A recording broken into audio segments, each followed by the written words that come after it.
If you thought that things were bad now, you ain't seen nothing yet.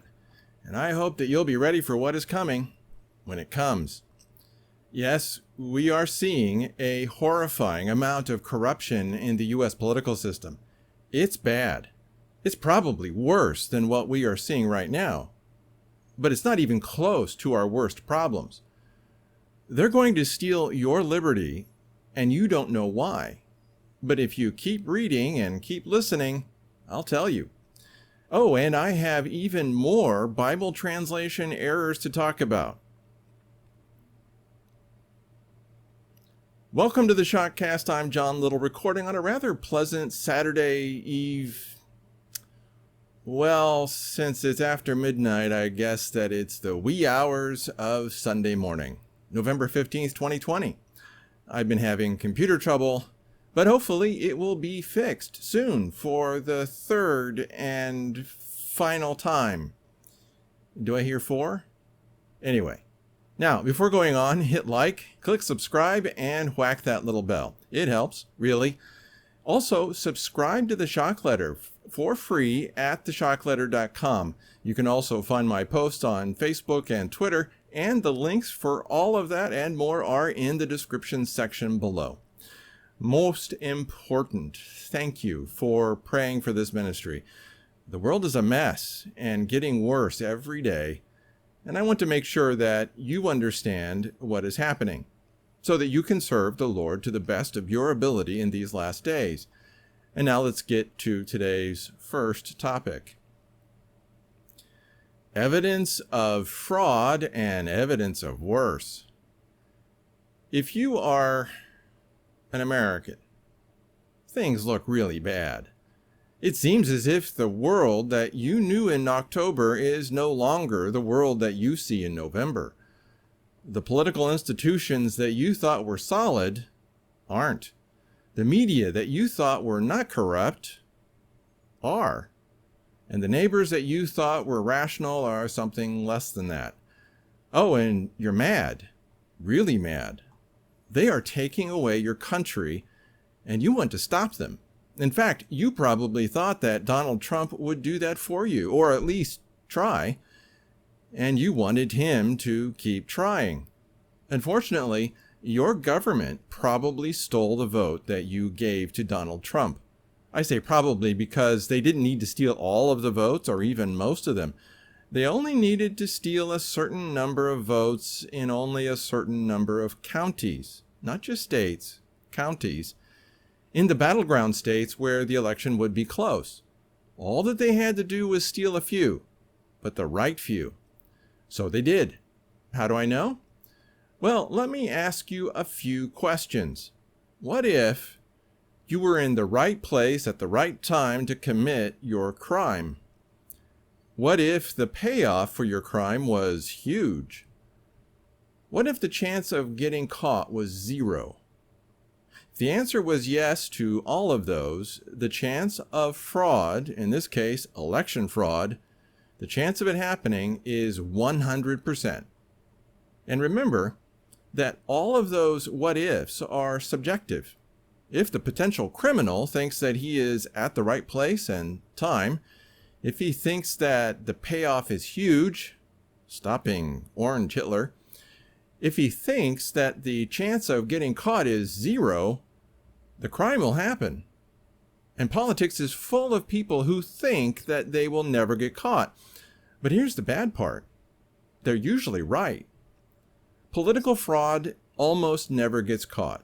The lies, the cheating, and the stealing are everywhere in American politics, except in those areas where the population is small and the average person values honesty in some form.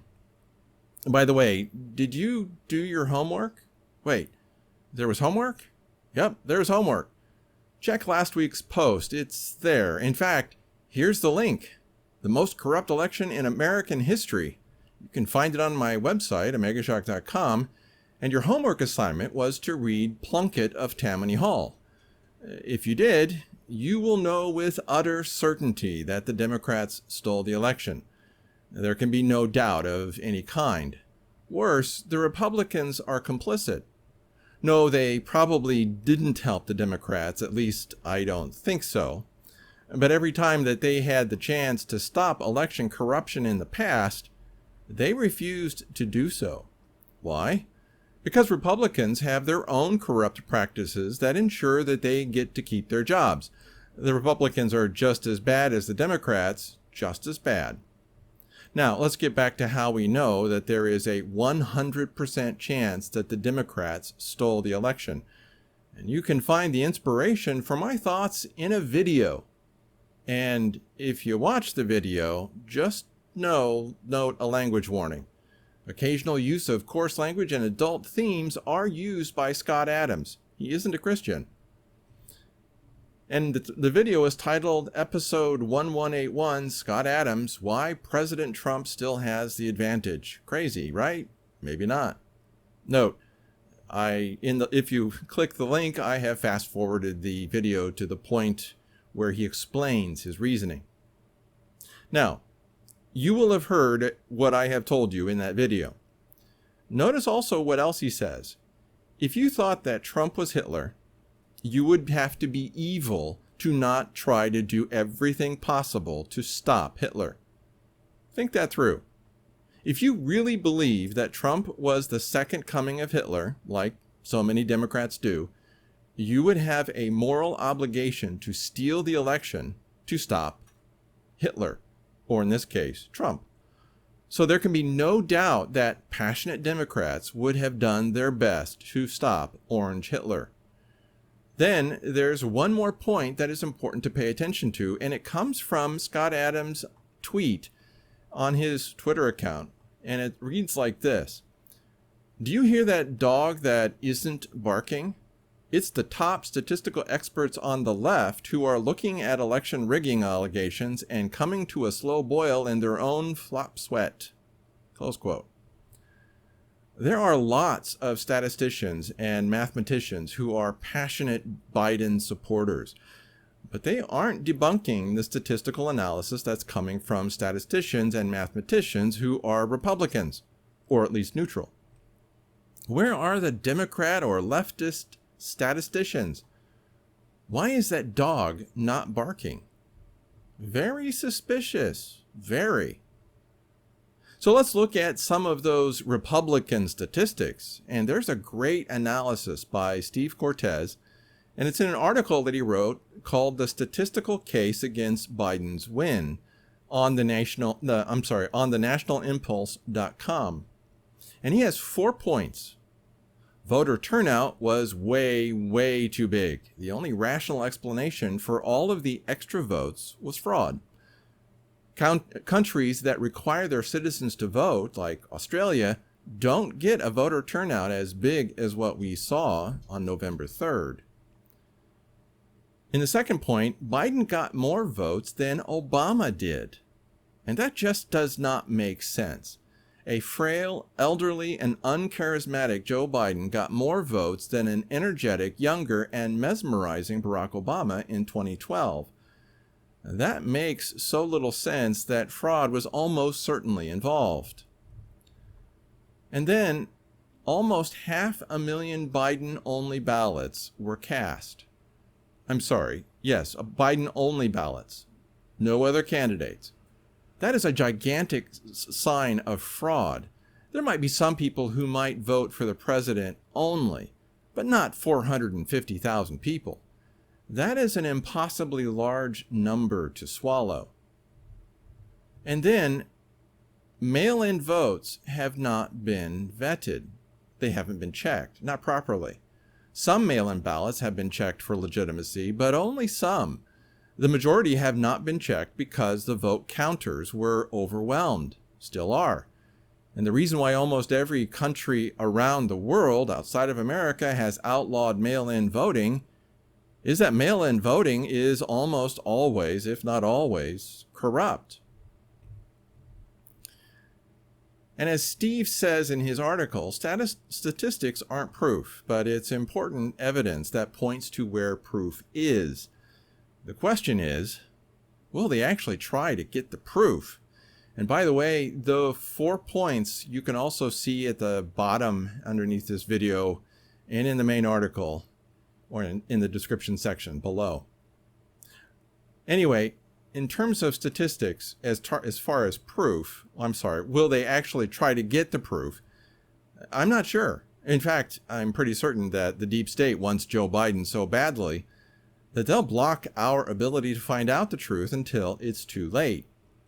Take a look at what Martin Armstrong says in a video titled, "Are They Coming for Your Gold, Silver, and Bitcoin?" Martin Armstrong, number 4968. That's from...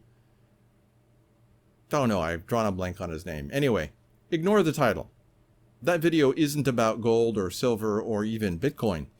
It's about the lockdown that's coming in February and the engineered destruction of physical currency. The deep state is demanding for this to happen, and Donald Trump won't do it, or at least he's reluctant. Martin Armstrong's computer was predicting that the 2020 election would be the most corrupt in American history. That is indeed what has happened, but Armstrong's computer has not been able to tell him why it is so important to the elites that Biden win. Armstrong calls it communism 3.0, and he's right. But there's something even deeper than that. And there's an element of desperation of the elites, for the elites involved. The reason why the deep state, the global elites, and the Democrats have stolen the U.S. election is precisely due to the fact that our civilization has already entered its collapse phase. Oil production is now in permanent decline, and other fossil fuels are also beginning to fail, or about to. And our civilization cannot survive in its current form when that happens. If Biden is elected, the elites will be able to ram through a Green New Deal that they hope will slow down the collapse in fossil fuels. Their efforts are doomed to failure, but they are so desperate to try anything. And a part of that anything is the engineered collapse of the world economy via COVID-19 lockdowns. The proof that COVID-19 is no worse than influenza is overwhelming, but they are still talking about the need to lock down everyone. And I would say that this is completely insane if I also didn't know our access to energy is collapsing. And since the elites want to control what's left, your economy will get destroyed, no matter if you are in South America, Asia, or Australia, and they do not care how many people die in the process. Martin Armstrong thinks that 1 billion people will die as the elites attempt to impose communism 3.0. I actually think that he's being a little optimistic. But I completely agree that widespread death and destruction will be the result as world leaders rush to take control of what is left of our energy supplies. Oh, and remember something very, very important. The rise of the nation state is directly correlated to the rise of coal and oil production. Cheap and abundant energy gave us the ability to create the political entities that we now take for granted, the nation state. Yes, it was an idea that some claim to have origins in the Peace of Westphalia, 2 peace treaties that ended the 30 Years' War. That happened in 1648, so the idea of political sovereignty over fixed national borders has been around for a while. However, Westphalian sovereignty was great in theory but difficult in practice. Controlling long political borders without efficient transportation and fast communication is impossible. That is the lesson of history, and it's why Abraham Lincoln rammed through the Transcontinental Railroad. He knew that this was the only way for the United States to retain control of America's western territories. Without fossil fuels, the U.S. could not have become as great as she is today. The coal-powered railroads defeated the Spanish and captured massive territory. And it was American oil that won both World War I and World War II. And now that energy production is in decline, what happens to the Americas, Europe, and Asia? The answer is easy. They fall apart. Just as oil, coal, and natural gas helped tie us together, the collapse of these resources will cause us to fall apart. And the elites are desperate to keep that from happening. The problem for the elites is that there are too many elites. Only a few of the elites have a chance of surviving, so they will bite, claw, and devour each other until only a few remain. That is how you get the 10 kings without a kingdom described in Revelation 17:12. The next few years will be exceptionally difficult for everyone as the elites kill each other off. War will be common and life will be cheap.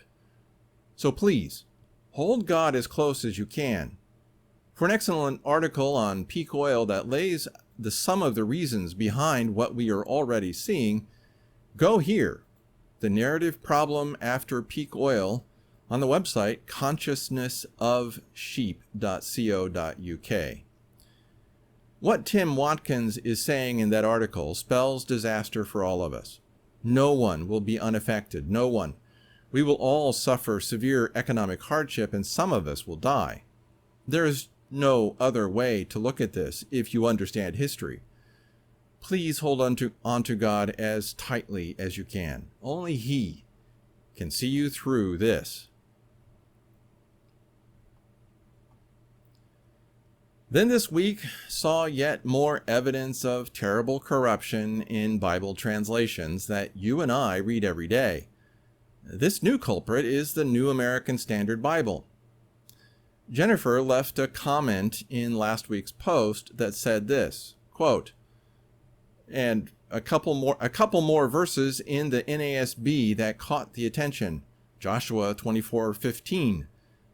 Quote, if it is disagreeable in your sight to serve the Lord, choose for yourselves today whom you will serve, whether the gods which your fathers served, which were beyond the river, or the gods of the Amorites in whose land you are living. But as for me and my house, we will serve the Lord. Close quote.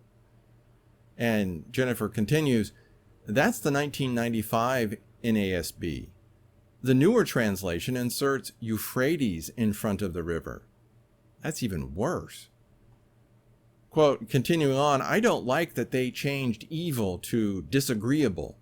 Disagreeable sounds polite in comparison. Call it what it is. Another one that bugged me more is 1 Kings 19:12. And it says, after the earthquake, a fire, but the Lord was not in the fire. And after the fire, a sound of a gentle blowing. A sound of a gentle blowing? No, a still small voice. That smacks of deliberate mistranslation. So frustrating and anger-inducing. Close quote. Now, from Jennifer, back to me. I looked up both verses, and the New American Standard Bible has deeply corrupted both verses. The word disagreeable is ra, at least as the New American Standard, at first verse, the New American Standard Version calls it. And it literally means evil, not disagreeable, evil. You can see it for yourself at biblehub.com/interlinear. For instance, the word Ra is the same word used in the name of the tree of the knowledge of good and evil. Adam and Eve did not eat of the tree of the knowledge of good and disagreeableness. No, it was good and evil, the knowledge of. How is it possible for the translators of the New American Standard Bible to make such an awful corruption? How could they do that? Then I looked up Jennifer's reference to 1 Kings 19:12, the second verse that she referred to. And you can also look it up at biblehub.com in the interlinear. When the New American Standard Bible says a sound of a gentle blowing, the Hebrew is kol dameme deka.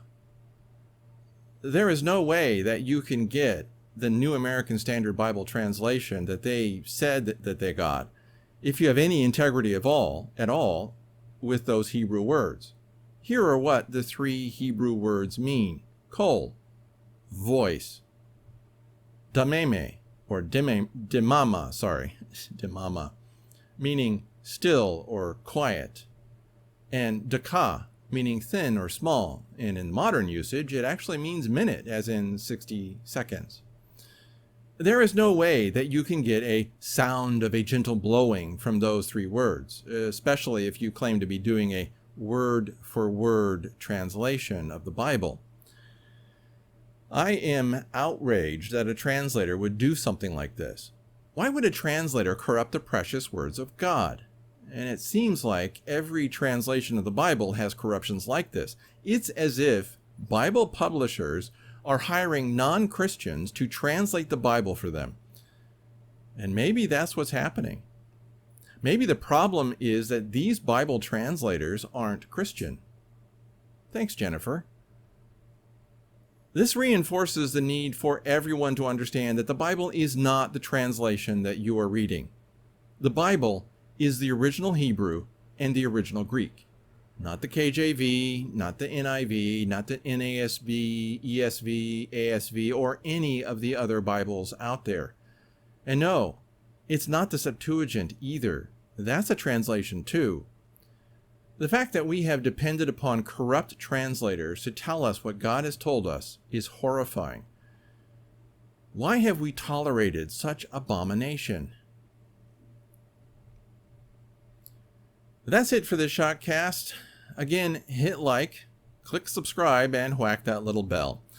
And please share this video or the MP3 below. After you've done all that, leave a comment.